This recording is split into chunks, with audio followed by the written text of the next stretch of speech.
So we're going to look at the weekly Torah portion, and we did that on Wednesday, but I'm going to just go back to it again tonight for some of you who are not there. And what I wanted to say right at the beginning as a kind of introduction is that when we want to study even the New Testament, the Torah is such an important base for us to start from. What do I mean by that? One person who used to come once said to me, you should preach more Pauline theology. And I said, yeah, I have no problem with that. I love Paul, of course. But I said to him, but if you want to understand Paul's theology, you need to do more study of the Torah. Because so much of his theology is based on the Torah. And it just makes sense. But we're going to look at a passage tonight very quickly. And within it, there's two major examples, just one passage from the Torah. And in it, there's a connection very much to the new covenant, to Yeshua, and to the gospel. So let's look at that tonight. Now, the parasha, or the weekly reading, is of this week is called Bo, which actually means, anyone? Bo? Come. Yeah. And it starts off by God saying to Moses, and it's interesting because it's often translated as go to Pharaoh and speak to him, but actually it's come to Pharaoh. So it's Bo. That's where the title comes from, the word come. But we're going to look just tonight at Exodus chapter 13, and not even the whole thing. We're going to look at from verse 3 to verse 10. And I'm just going to read it here. Verse 3 of Exodus 13 to verse 10. Moses said to the people, "Remember this day on which you came out of Egypt, out of the house of bondage. For by a strong hand Adonai brought you out from this place. No chametz may be eaten. This day in the month of Aviv you are going out. When Adonai brings you into the land of the Canaanites, the Hittites, the Amorites, the Hivites, and the Jebusites, which he swore to your fathers to give you, a land flowing with milk and honey. You are to observe this service during this month. For 7 days you are to eat matzah, and the seventh day is to be a feast to Adonai. Matzot is to be eaten, or unleavened bread, throughout the 7 days, and no chametz is to be seen among you, nor within any of your borders. For you are to tell your son on that day, saying, it is because of what Adonai did for me when I came out of Egypt. So it will be like a sign on your hand and a reminder between your eyes, so that the Torah of Adonai may be in your mouth. For with a strong hand Adonai has brought you out. For 7 days you are to eat matzah, and the seventh day is to be a feast to the Lord. Matzot is to be eaten throughout the 7 days, and no chametz is to be seen among you, nor within any of your borders." Okay, I read that already. Okay. So, this is an amazing passage. One of the things that's interesting about this is that this is the first time in the entire Bible that we actually hear the phrase Torah of Adonai, or the law of the Lord. Okay? It's the first time that particular phrase is used. Torah Adonai, the law of Adonai. The first time that the actual word Torah is used is in the previous chapter, in chapter 12, verse 49. That's the first time the word Torah is used. And listen to what it says, by the way. One Torah shall be for the native-born Israelite and for the stranger or the foreigner who dwells among you. We studied this on Wednesday.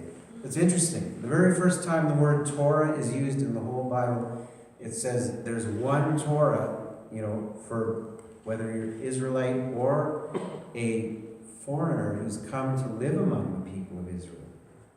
There's only one.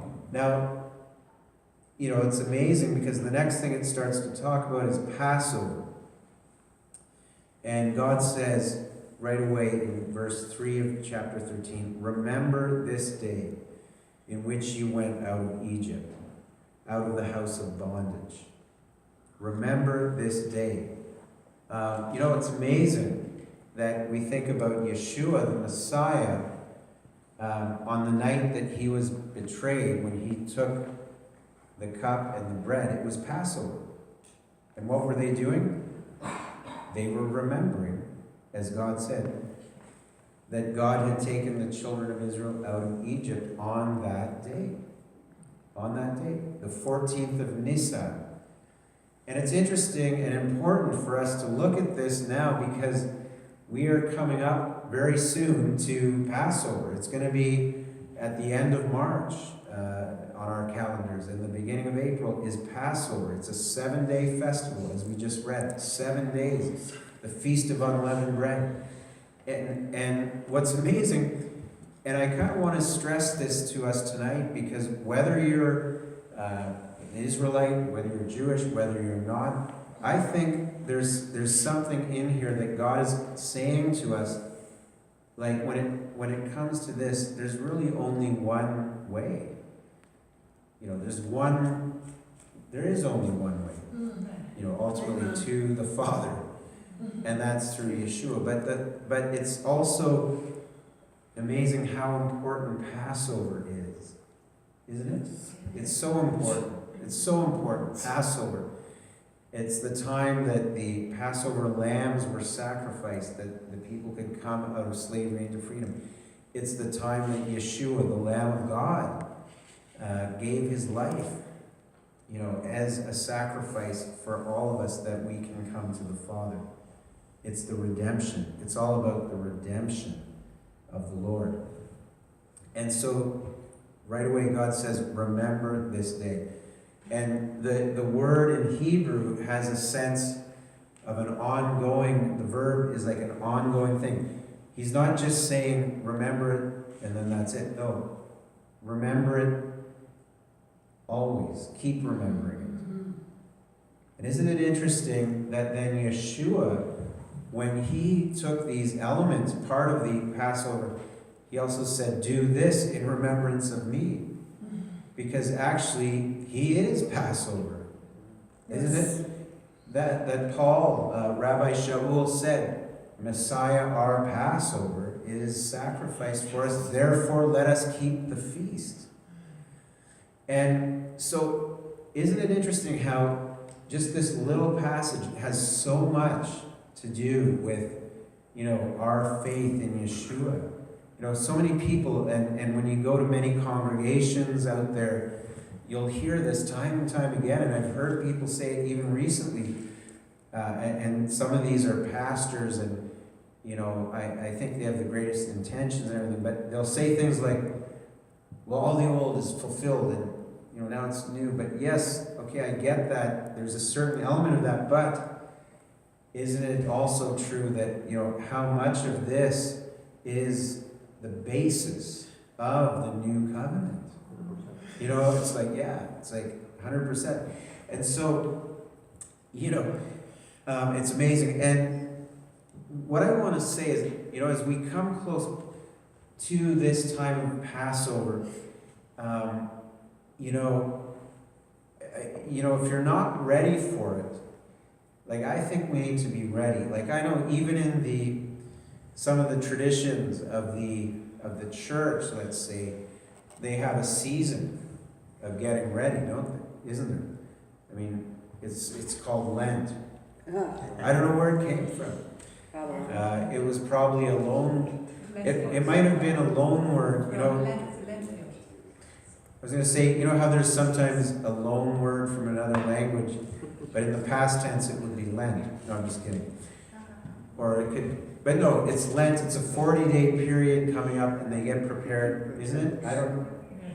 Okay, well, I think we need to be prepared, because if you read this passage, God kept emphasizing it over and over again. This is to be a remembrance of the deliverance from Egypt. And again, this is exactly what Yeshua was celebrating with his followers. He said, with great desire, I have desired to eat this Passover with you. It was Passover. And so then we see also that Yeshua said this, and this is challenging for each of us. Yeshua said, when he took the various elements, the unleavened bread and the cup, and he said, do this in remembrance of me. Was he, and I'm just challenging, all of our thinking in a sense, was he saying, do this, meaning only this cup and this little small piece of bread in remembrance of me? Or was he saying, do this, what, the Passover, the whole thing? Did he say, I'm taking this out of the whole context and separating it out and only do this? I don't see that in the text. He just says, do this in remembrance of me, as it is part of the entire thing. That's what I see in it. But I'm just throwing it out. I'm not saying I know 100%. I'm just throwing it out to think about and to stretch our understanding a little bit, But, it's interesting that he said, do this in remembrance of me. Now, what is this? The cup and the bread. Where is it? What's the context? Passover. And again, Rabbi Shaul, or Paul says, Messiah, our Passover, is sacrificed. Therefore what? Let us keep what? The feast. Well, the feast was not just a 1-minute ceremony. No. It was guess what, friends, ladies and gentlemen? 7 days, actually. Now, I'm not saying here, and just don't get me wrong, I'm not saying that communion is a 7-day thing, but I am saying this, that I believe 100%, I am sure of this, the early followers of Yeshua, both Jewish and non-Jewish, in the early century, or centuries actually, did keep the Passover. It's 100%. They kept the unleavened bread as it was commanded, and it was for 7 days. And God said in this passage to not only, and he stressed it very strongly, he said, do not have any chametz or eat any chametz. What is chametz? Chametz is basically leavening or yeast. Okay? So no more of this lovely challah bread for 7 days or anything else. Basically, leaven or chametz is that which causes the bread to rise. Okay? And the original reason was because when it tells us in the Bible and in the Passover Haggadah as well, that when the children of Israel left Egypt, they had to leave in haste, and they didn't have time for the bread to rise. They had to get out of Dodge, so to speak, to use that. And so they had to literally just make some dough quickly, throw it on our backs, and let's get out of here. And it says in the Haggadah that the desert sun, hot sun in Egypt, baked the bread flat because they didn't have time. Because if anybody here has ever actually made bread, has anyone ever? Okay, we got quite a few bread makers here. It takes a while. You have to make the dough and you add in yeast. If you're doing it today, You can buy the yeast, you add it, right? And you have to knead the dough and you let it sit for about 45 minutes. Then you do it again and you let it sit. And it can take a while before it's even ready to go in the oven. So in those days, again, just quickly, they didn't even have the yeast. What they used was we would call sourdough, where you let some of the dough ferment and then you put it into the dough and that's how they would leaven. But the point is, it takes time for it to rise. Okay, so that was the original Passover. But then going on from there, God said, once you go into your land that I'm promising to you, you will have this 7-day festival in which you will not eat leavened bread or chametz for 7 days, to remember that. To remember that in the initial Exodus, redemption, you came out of Egypt quickly. There was no time.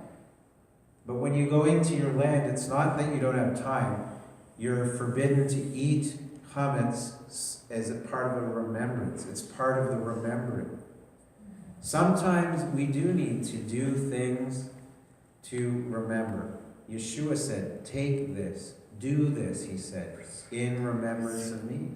He gave us these things to remember his death until he comes again.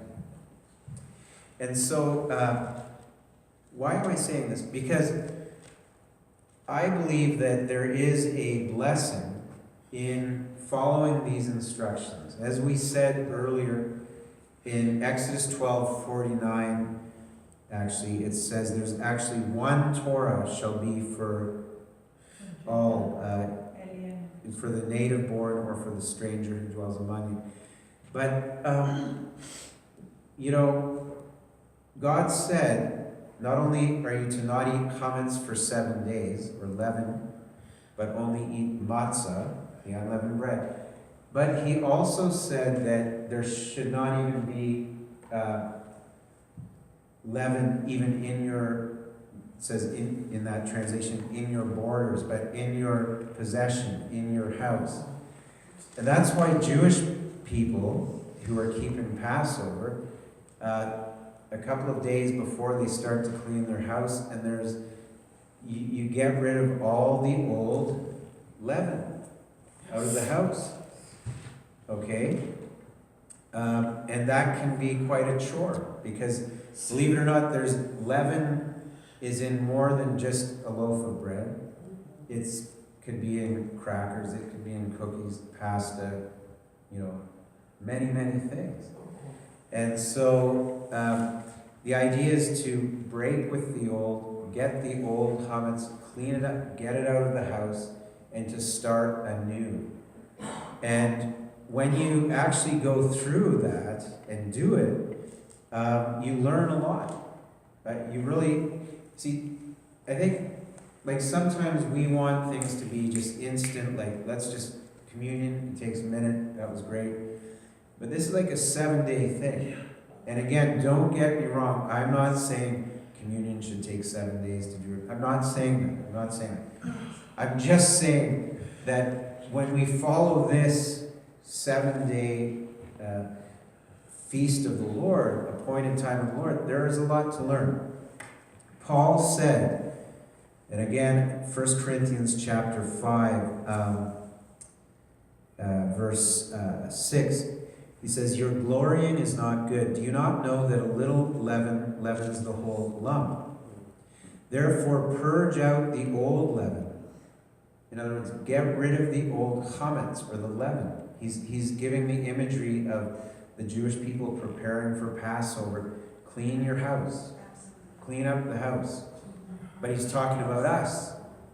And to take it even a step further, I thought of this as I was reading it today. And Joanna might know more, but because in Greek, when he was writing this, when he said,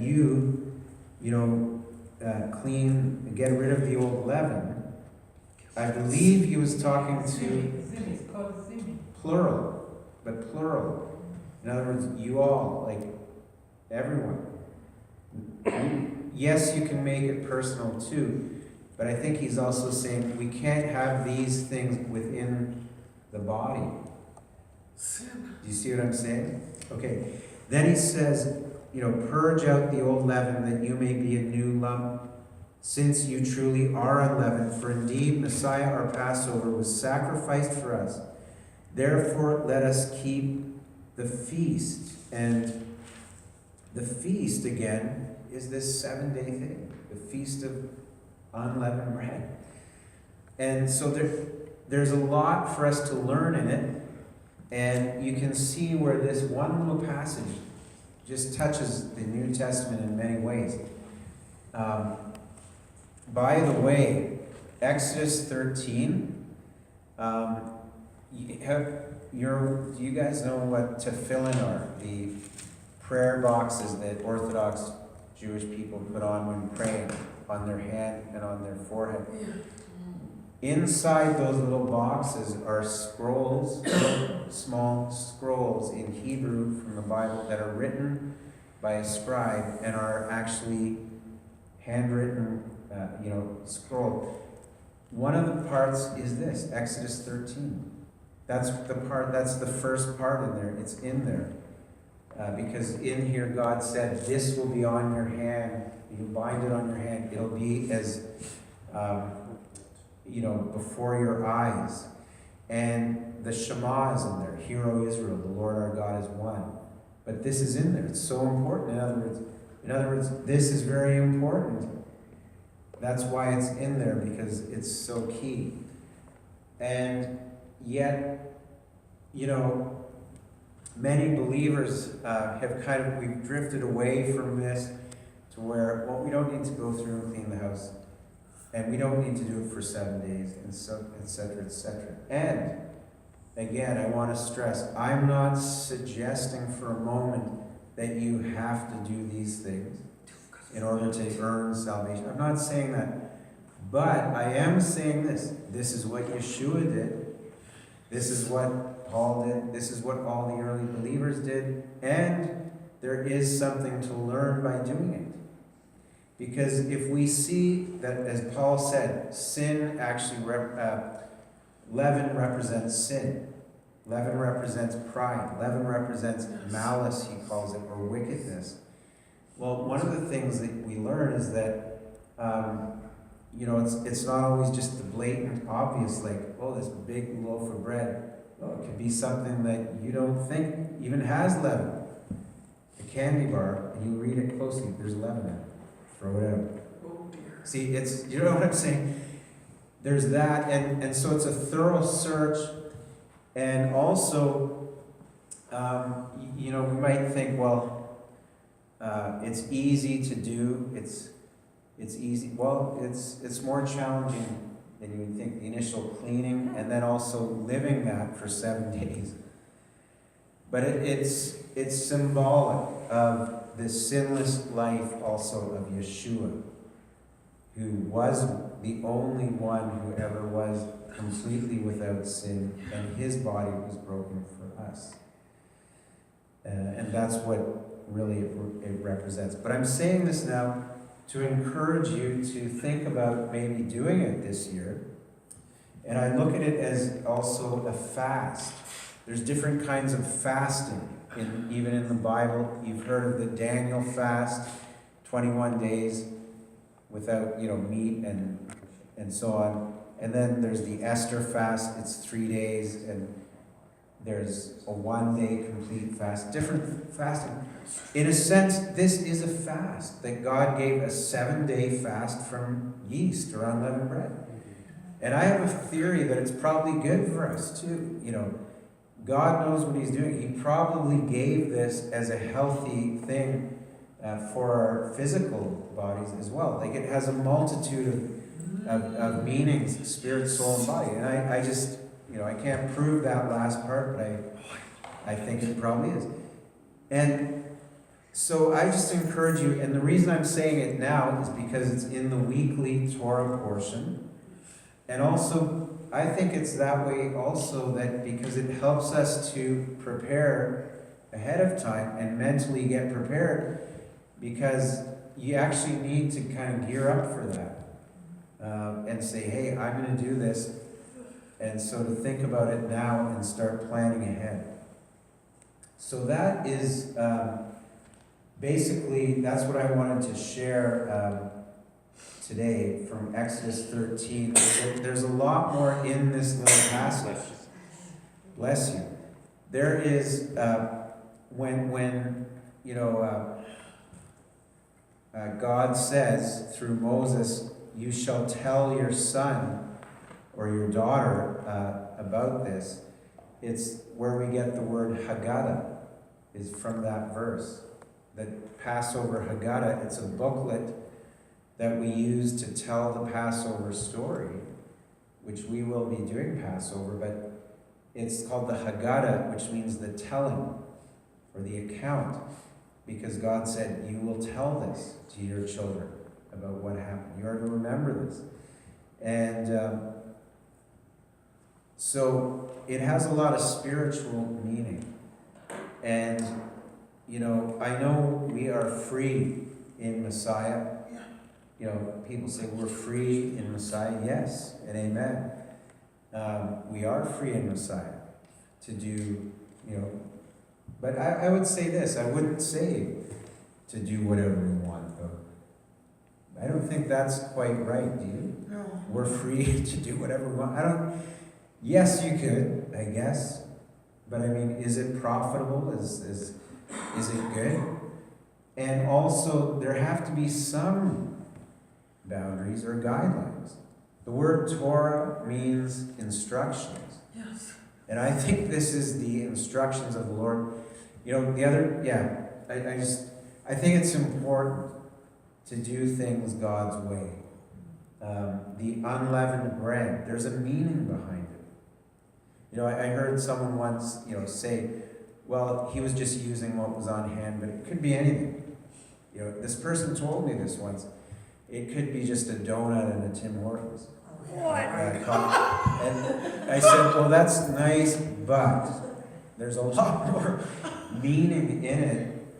And it's like going back to the original Passover, the unleavened bread. What does leaven represent? You see what I'm saying? And so I think when we do it the Lord's way, there's an instruction in it. There's a teaching. There's something to be learned in this that is valuable, that is helpful. You don't have to. That's what I'm not saying. You don't have to.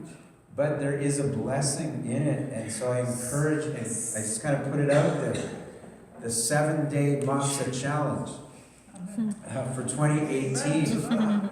Perfect. 2018. The matzah, by the way, is baked for 18 minutes. After that, it will start to, it would rise. That's the theory. So, 2018. Let's do this together. Yeshua said, do this in remembrance of me. And I think what has happened in history is that they've kind of cut it out of the context. Do this. What is this? Just the one cup? And no, it's part of the whole thing. As Paul said, the feast. So I believe it's the whole thing. Yes. Again, I think that we can celebrate the Lord's Supper or Passover or communion at any time. So I'm not being legalistic, but I do believe that there is a blessing in doing it, because he says at the appointed time, he talks about it being the time, the day. There's a specific timing for these things too.